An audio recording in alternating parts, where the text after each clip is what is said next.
Bonjour à tous, nous avons tous un lien avec les jeux vidéo. Que ce soit Super Mario Bros, FIFA, Tetris ou bien même Snake. La liste est longue, super longue. L'industrie du jeu vidéo a explosé pour devenir un acteur majeur de l'économie mondiale et surtout un élément clé de la culture populaire. Nous aimons tellement les jeux que nous sommes même prêts à les financer via des crowdfunding, comme c'est le cas pour le jeu Star Citizen et ses 500 millions de francs récoltés auprès de ses fans. Récemment, vous avez peut-être passé des heures à vous éclater sur des titres comme Red Dead Redemption 2, The Last Part of Us ou encore Anthem. Le budget de ces jeux s'élève à des dizaines de millions de francs d'investissement, mais c'est surtout le génie, la créativité et la motivation de centaines de personnes ultra compétentes à travers le monde qui nous permettent de vivre ces moments de joie. La plupart de ces spécialistes sont prêts à tout pour vivre de leur passion. Il suffit d'un coup de fil de la part d'un de ces prestigieux studios pour que des concepteurs, programmeurs, artistes, animateurs, scénaristes, concepteurs et même testeurs fassent leur valise instantanément et déménagent dans une autre ville. Évidemment, cette réalité donne un certain pouvoir au studio. Bon alors, est-ce que c'est le kiff total de bosser dans cette industrie de rêve? Pas vraiment, non. La conception d'un jeu vidéo est un mélange complexe d'art, de technologie, de créativité et de gestion de projet. Gestion de projet est souvent chaotique car les délais sont très difficiles à respecter. Et la création d'un jeu, ça se passe jamais comme on l'a imaginé. Un projet de jeu vidéo, ça démarre souvent par une simple idée ou un concept. Une petite équipe se met en place dans un studio existant ou alors c'est un nouveau studio qui est créé. La motivation, l'envie, l'énergie est très forte à ce moment-là. Tout cela, c'est extrêmement motivant. Le projet démarre, les semaines avancent,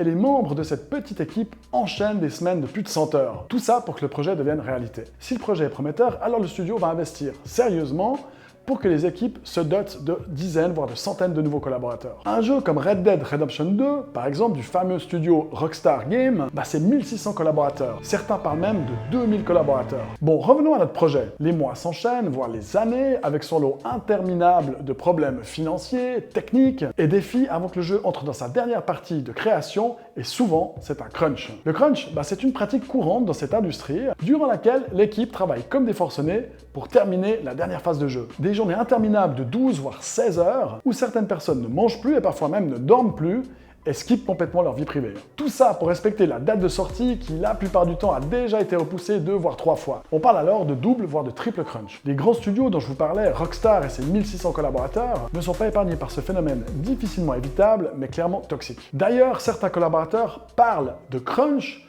tout au long du processus de création du jeu. Là, c'est vraiment du n'importe quoi et je vous explique pas les burn-out à répétition. On peut citer le tristement célèbre crunch du jeu Halo 2 et ses 18 mois de stress ininterrompu et qui, selon les propos de Luke Timmins, relayés par Game Industry, ça nous a presque tués. Et ceux qui s'en sont sortis ont juré que plus jamais ils ne revivraient ça. Durant ces périodes, le stress est extrême. Les collaborateurs sont entraînés dans un cercle vicieux et tout le monde compte sur tout le monde pour s'en sortir. Par solidarité, par passion, par amitié aussi, les personnes qui travaillent dans ces environnements complexes et exigeants, où souvent la reconnaissance est totalement absente, tirent sur la corde longtemps, voire très longtemps, et bien sûr en sacrifiant leur équilibre, c'est-à-dire leur vie privée. Tous les éléments du stress chronique est propice au burn-out, et pour certains d'entre eux, ça sera le cas. Écoutez ce collaborateur du studio Epic Games. Je dors à peine, je suis de mauvaise humeur et je n'ai aucune énergie pour sortir après le job. Prendre un week-end de congé est un accomplissement majeur. Si je ne travaille pas samedi, je me sens coupable.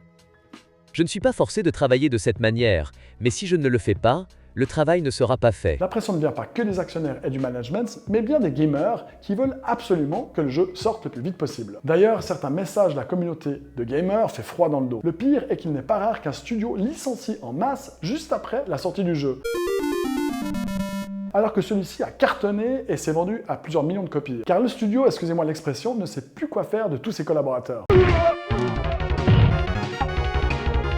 Nous sommes dans un domaine hyper technologique et pourtant si archaïque où l'humain, qui rend ça possible, est parfois traité comme un esclave passionné. Un fait à noter est que certains studios offrent des congés illimités pour attirer les talents, comme le fait par exemple Netflix pour l'industrie de la vidéo. Vidéo que je vous invite d'ailleurs à regarder sur notre chaîne. Alors que dans une culture de ce type, évidemment c'est pas possible. Écoutez ce collaborateur du studio Epic Games qui a créé le jeu Fortnite. Notre entreprise nous offre des congés illimités, mais ce n'est pratiquement impossible de s'absenter.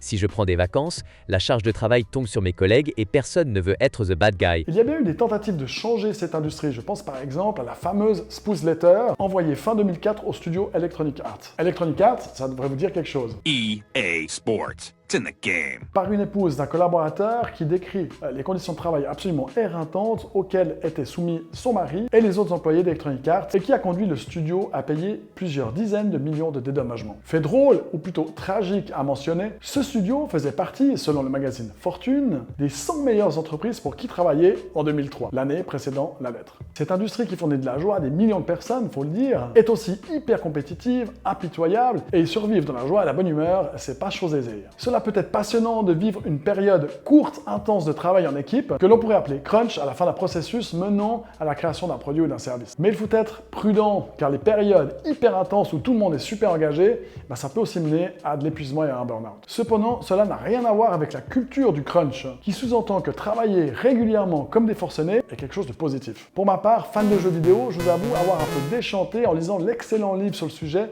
de Jason Schreier, Du sang, des larmes et des pixels. Tirer sur la corde sans cesse va vous écœurer de votre job, même si c'est une passion. Des collaborateurs hyper stressés, malheureux, mal payés, ne vont évidemment pas pouvoir donner le meilleur d'eux-mêmes. Et tout ça, ça va se ressentir sur la qualité du jeu. Cela est tellement évident et pourtant il y a des croyances vraiment tenaces, comme celle que travailler comme des esclaves, c'est hyper rentable et productif. Faire de sa passion son job est un rêve pour bon nombre d'entre nous. Et je reste convaincu qu'il est possible de prendre du plaisir et d'être engagé dans pratiquement n'importe quel job. Par contre, gardons en tête qu'un job, c'est un job. Merci d'avoir regardé cette vidéo. Je vous invite à vous abonner à la chaîne et je vous dis à tout bientôt.